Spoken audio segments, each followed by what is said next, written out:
I think they never suspend your workers. That is not the decision. Are we your slaves? The way you are elected was the way you were elected.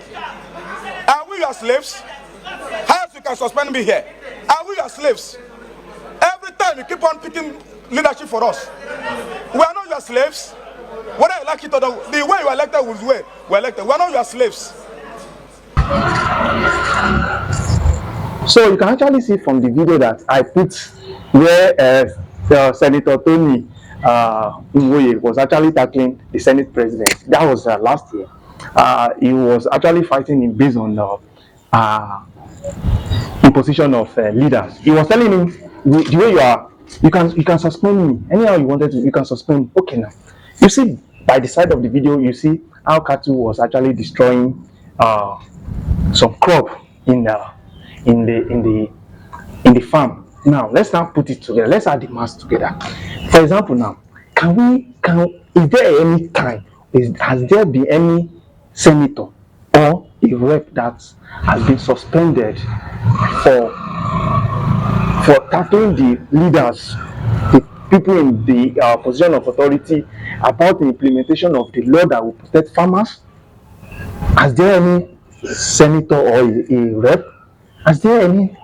Please, if there is anyone, please tell me how many of them. Because right now, if you look at it, they are supposed to make a law that will actually protect the life of a farmer in a village, in a farm, in an agrarian area.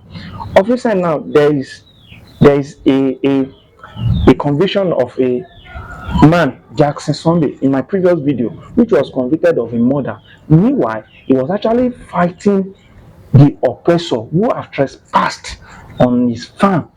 You understand? And he was convicted. He was to be hanged because he fought back because the cattle actually trespassed into his farm. Can we actually implement a law that will protect farmers? Can we implement a law that also protects the herders? At least let us have. We have been talking about open grazing for years, but unfortunately, it is not even seeing the light of the day. There is still open grazing everywhere.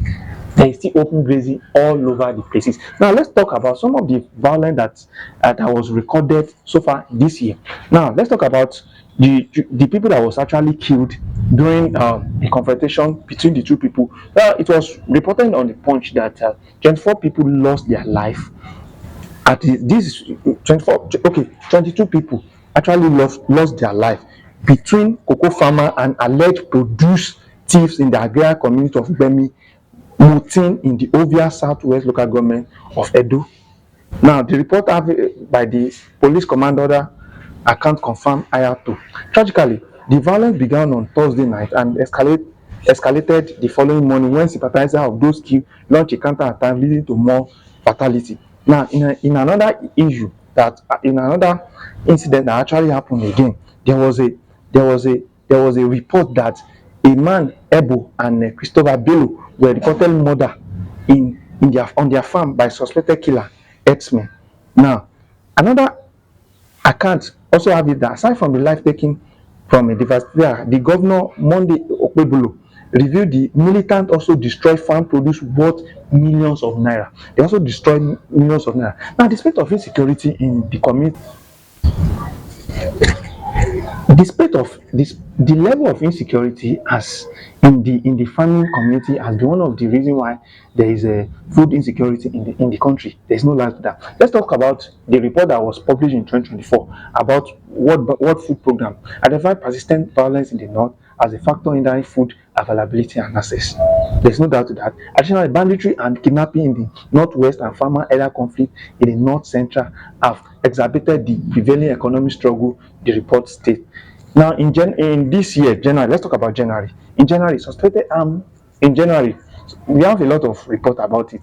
Suspected armed herders killed about 90 people in a new attack in some communities in Kwande local government of Benin State. Can we have a law that will protect farmers? Can we have a law that will also protect the herders? Because we have some law-abiding herders that are just because they are facing a lot of the issue of cattle rustling, stuff like that. They also have their own problem, where they need some provisions. So can we have a law that will protect the truth? Can we? Rather than having this issue of sitting arrangement, suspension, going to IPU in the United Nations to stop to report sexual harassment, stuff like that. I'm not saying it is not necessary to report, but what I'm just saying that can our senator fight what will actually benefit us? Eh? Can they discuss what we are very very important for us? Can they? Of recent, see who lost his life. This man, Sunday Jackson, in my previous video, was sentenced to death by hanging for protecting himself against trespasser herdsmen. So there is no particular state that has imposed open grazing. Don't let us deceive ourselves. Open grazing is still rampant. They are still open grazing. Cattle is still destroying farmers' crops. There's no doubt to that, unless you wanted to deceive ourselves. So I don't want to bother you much about this video. I just say let me talk about this and so that we know where we are going in this country. I pray that God will make way for us in this hard time, and I believe that food will come down. So see you in my next video.